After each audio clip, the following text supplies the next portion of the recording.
조갑제 TV 시청자 여러분 안녕하십니까? 영화 이야기를 하나 해보겠습니다. 어제 텔레비전에서 하루툼이라는 영화를 봤습니다. 제목은 하루툼 공방전으로 되어 있는데 원래 이 영화의 원명은 카르툼입니다. 카르툼 또는 하루툼인데 처음 개봉됐을 때는 카르툼입니다. 카르툼은 수단의 수도입니다. 아프리카 수단의 수도인데 1884년에서 85년에 걸쳐서 있었던, 제가 지금부터 카르툼이라고 그러겠습니다. 카르툼 공방전을 다룬 영화인데 1966년 영국에서 만들어졌습니다. 여기에 나오는 유명한 배우 두 사람이 있습니다. 한 사람은 찰턴 헤스턴, 벤허에 나오는 찰턴 헤스턴, 역사극에 많이 나오죠. 또 한 분은 로렌스 올리비에, 영국의 유명한 연극 배우 출신 영화 배우죠. 두 사람 다 아주 거물입니다. 거물. 이런 영화를 보통 미국 사람들이 평을 할 때 에픽 필름이라고 합니다. 에픽 필름이라는 것은 역사물을 다룬 대작이다 하는 뜻입니다. 에픽이란 말이 붙으면은 우선 영화가 스케일이 크고 역사성을 가지고 있다는 뜻인데, 뭐 닥터 지바고라든지 그리고 같은 감독이 만든 데비드 린 감독이 만든 아라비아의 로렌스, 콰이강의 다리, 또는 타이타닉, 이런 게 에픽 필름입니다. 이 영화는 에픽 필름이라고 그러는데 영화 상영 시간은 2시간 한 10분 정도 되는, 보통 에픽 필름은 한 3시간, 4시간 가는 것도 있는데 그렇게 긴 영화는 아닌데, 이 영화가 이 카르툼 공방전을 비교적 정확하게 다뤘습니다. 그래서 제가 소개해 드리고 싶습니다. 이 영화를 소개하려면 우선 그게 사실에 기초를 해야 되는데 허황한 거는 소개해도 그게 아무런 도움이 안 되잖아요. 그래서 이걸 소개할 의미가 있는데, 이 영화가 뭐 상을 많이 받은 영화도 아니고 흥행에 성공한 것도 아닙니다. 그런데 이 영화는 아주 중요한 인물을 다루고 있습니다. 찰스 고던이라는 장군을 다루고 있습니다. 찰스 고던은 19세기 영국에서 굉장히 19세기 후반부에 영국에서 유명했던 장군입니다. 아니, 인기가 있었던 장군입니다. 전반기에 제일 유명했던 장군은 웰링턴, 워틀루 전투에서 이겼던 웰링턴. 후반부는 아마 이 찰스 고던이라고 할 수가 있는데, 그 차이니스 고던이라고 하기도 합니다. 중국과 인연이 있습니다. 중국에서 일어났던 홍수전의 태평천국의 난을 진압을 할 때 영국 장교로서 중국 군인들을 지휘를 해서 전투를 성공으로 이끈 그런 적이 있고, 또 크리미아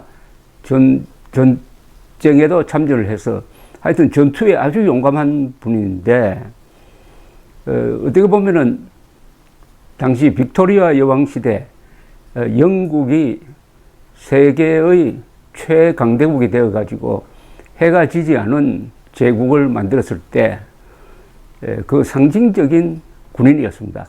이 해가 지지 않은 제국이란 이 말은 영국에 대해서 많이 쓰는데, 사실은 이게 16세기 스페인에 붙인 이름이었습니다. 이 해상제국, 팍스 브리타니카라고 그러죠. 영국 중심의 세계 평화란 뜻인데, 그때 영국이 식민지 개척을 많이 했죠. 이 개척이라 하면 안 되겠습니다. 식민지 경영을 많이 했습니다. 특히 아프리카에서. 그때 이집트, 영국이 가장 중요하게 생각하는 몇 개의 식민지가 있었습니다. 특히는 이집트입니다. 수에즈 운하, 중동과 관계가 있죠. 이집트, 그 다음에 인도죠. 인도. 미국은 뭐 18세기에 잃어버렸고, 근데 이 이집트 옆에 있는, 밑에 있는 이 수단도 이제 식민지로 만들어야 되는데, 그 과정에서 이 수단에서 아주 영웅이 한 사람 나타났습니다. 무하메드 아하메드라는 이 이슬람 지도자가 일종의 독립운동을 합니다. 저항운동을 하죠. 그래서 영국과 대결을 하는데 그걸 배경으로 하고 있습니다. 배경을 하는데 막 간단하게 그 역사적 배경을 설명하면 이렇습니다. 1883년에 이 아하메드 군대가 주로 이제 칼과 창, 부분적으로 소총으로 무장했는데, 이 영국 그 육군 대령 윌리엄 힉스가 이끄는 대포와 총으로 무장한 영국 이집트 혼성군 10,000명을 엘 오베이드 전투에서 아주 크게 이깁니다. 그래서 이 힉스 대령은 이 전사했을 뿐만 아니라 이 아하메드 쪽에서 참수를 해가지고 아주 모욕을 주기도 하고, 이렇게 되니까 이제 영국에서도 여론이 악화되었습니다. 그러니까 누구를 전선으로 보내겠느냐 하니까 자연스럽게 가장 인기 있었던 장군 찰스 고던이 이제 징벌됩니다. 당시에 50대였습니다. 찰스 고던은 이미 수단에서 총독을 한 번 한 적이 있어요. 이분이 수단을 잘 통치를 했습니다.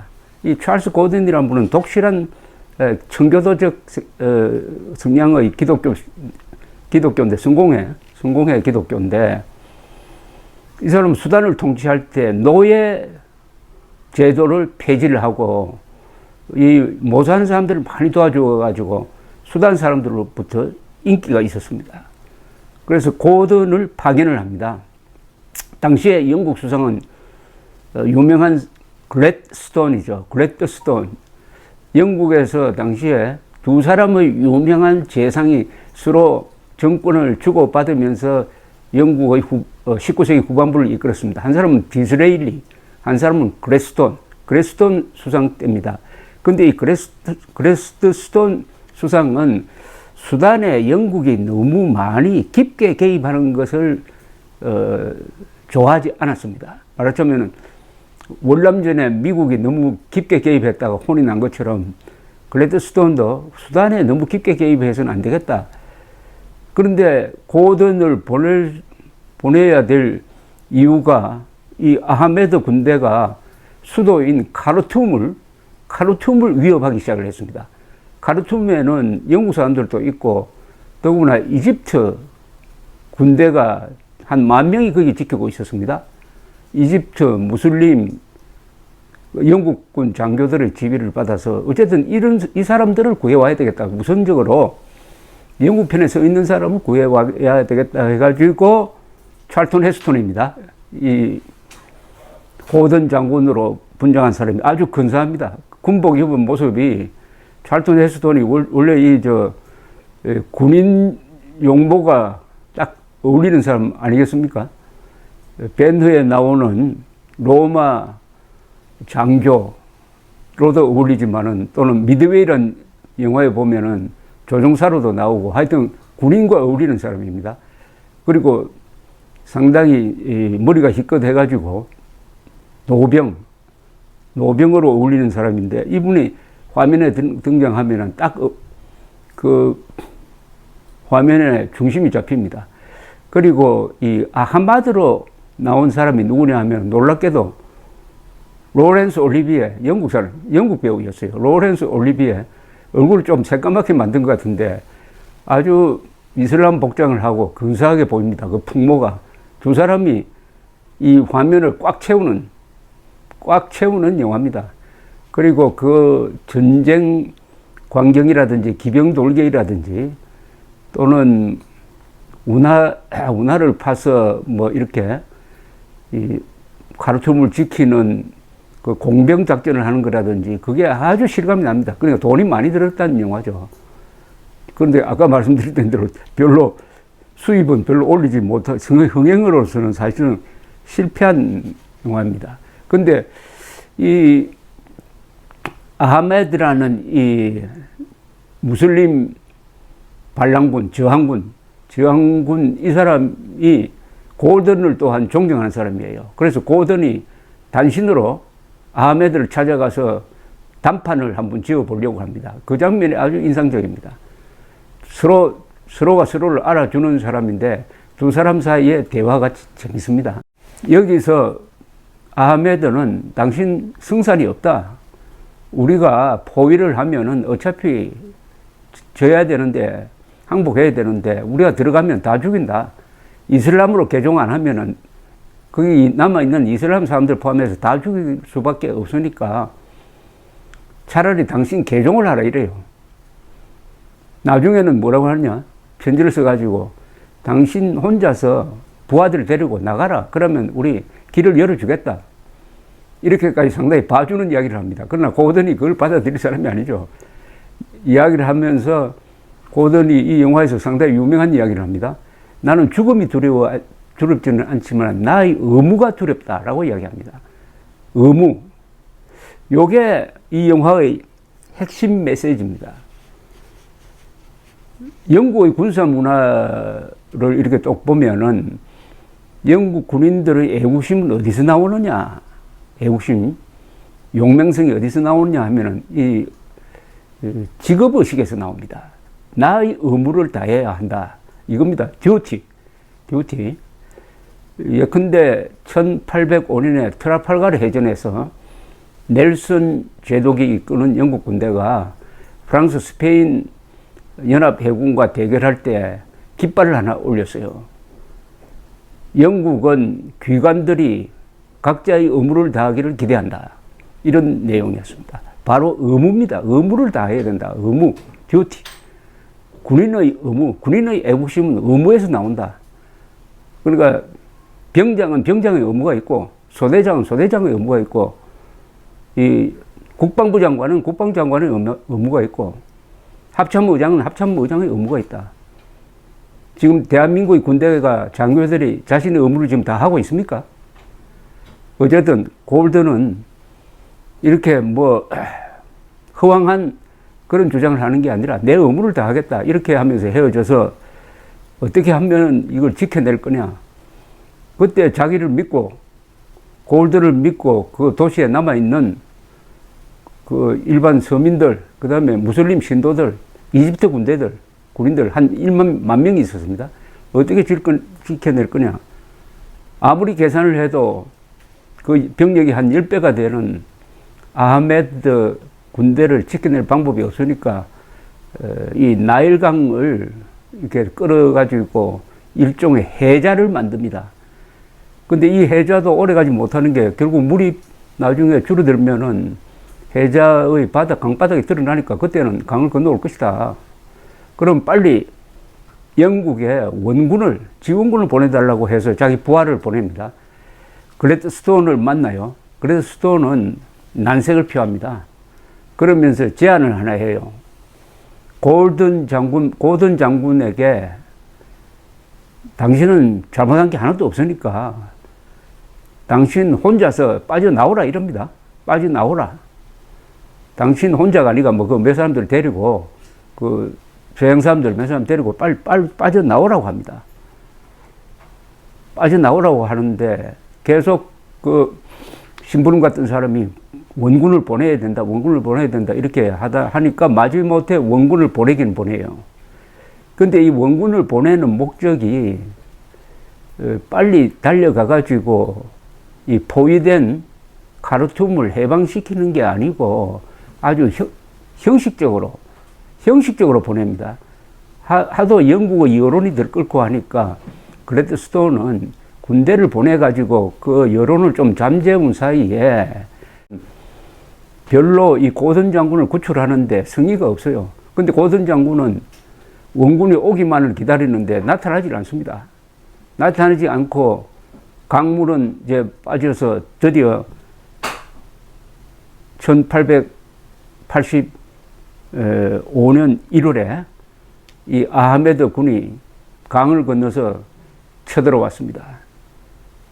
이 영화에 보면은 마지막에 고든 장군이 어떻게 죽느냐 하면은 자기 관사의 계단에서 나오다가 아하메드의 부하가 던진 창에 가슴이 박혀가지고 죽는 장면이 나오는데 정확히는 이 사람 어떻게 죽었는지 별로 확실한 증언이 없다고 하는데 하여튼 끝까지 싸우다가 자기 부하들과 같이 죽었고, 더 참혹한 것은 고든 장군을 믿고 그 성을 지키는데 참전을 했던 이집트군 등등 합쳐가지고 10,000명이 학살됐습니다. 10,000명이. 그런데 느릿느릿하게 오던 이 영국 지원군은 이미 함락된 이틀 뒤에 도착을 했습니다. 그러니까 그레드스톤에 대한 비난이 쏟아지고, 빅토리아 당시 여왕도 그레드스톤한테 편지를 써가지고 마구 비판을 하기도 해서 한 몇 달 뒤에 실각을 하게 된다는 이야기입니다. 그런데 이 이슬람 이 반란군이 고든의 목을 잘라가지고 그걸 창 끝에 꽂아가지고 돌아다니면서 하는 그런 장면도 나오는데, 이게 이야기로 여기서 끝나는 게 아니고 그 뒤가 이제 후편이 있습니다. 이 아하메드는 그 몇 달 뒤에 또 죽어요. 병에 걸려서 죽습니다. 그러나 이 반란군이 워낙 힘이 세가지고 수단을 거의 다 점령을 해요. 이러니까 이제 영국도 참을 수 없어서 대군을 보내가지고 그 10여 년 뒤에 결국 1898년 9월 카르툼에서 치욕을 맛본 13년 뒤에네요. 옴두르만이라는 카르툼 근방의 옴두르만 전투에서 이 반란군과 이제 정면 대결을 합니다. 그때 영국이 가지고 있었던 부대는 약 2만 명, 그리고 금방 개발한 기관총을 가지고 있었습니다. 반대로 이 반란군은 한 10만 명 되는데 주로 소총, 칼창 정도였어요. 그런데 그날 하루에 어떻게 됐느냐 하면은 이 반란군 10,000명 이상이 그냥 도륙이 되어버립니다. 그런데 영국군은 죽은 사람이 47명밖에 안 돼요. 47명 대 10,000명의 복수전을 합니다. 이 전투는 전사에서 굉장히 중요하게 다룹니다. 어떤 측면이냐. 무기의 등급이 다를 때 대결하면 이런 꼴이 된다는 겁니다. 한쪽은 칼, 창, 소총이고 이쪽은 대포, 그리고 무엇보다도 기관총이 막 이제 확산되기 시작합니다. 1차 세계대전은 기관총 전쟁이라고도 불릴 정도입니다. 기관총. 그런데 이때 이 옴두르만 전투에 참전한 유명한 사람이 한 사람 있습니다. 처칠입니다. 처칠은 그때 장교였어요. 처칠이 기병 장교로 참전을 했는데, 이 전투에서 영국 군 역사상 최후의 기병 돌격이 있습니다.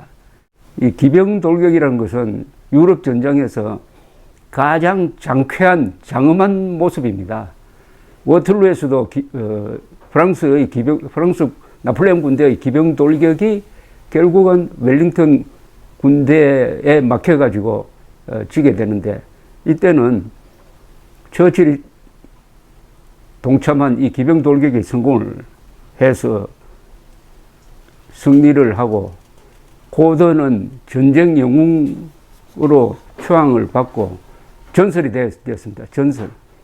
가장 존경받는 장군으로, 이 사람이 죽은 날에는 영국 사람이 다 애도를 표하고 하는 그런 배경을 가진 영화가 카르툼이란 영화입니다. 이 군사 문화를 발전시킨 나라가 대표적인 나라가 로마, 영국, 그 다음에 무엇보다 일본, 그리고 바이킹 국가죠. 이 각각의 군사 문화의 모습은 다릅니다. 우리나라도 군사 문화가 있었어요. 바로 삼국시대 때 화랑도가 군사 문화의 아주 표본이죠.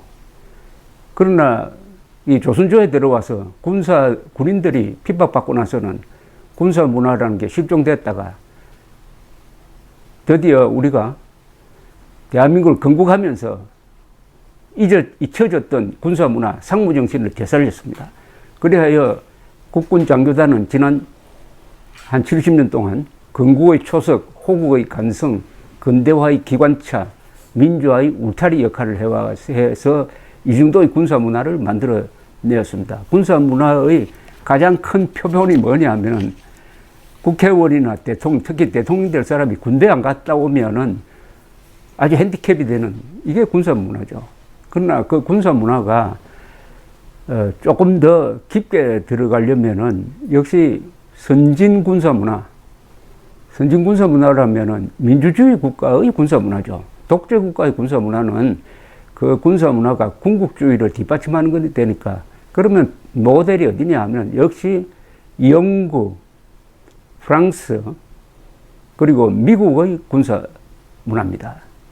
그런 관점에서 카르툼이라는 영화를 한번 보실 기회가 있으면은 그런 관점에서 한번 봐주시기 바랍니다. 감사합니다.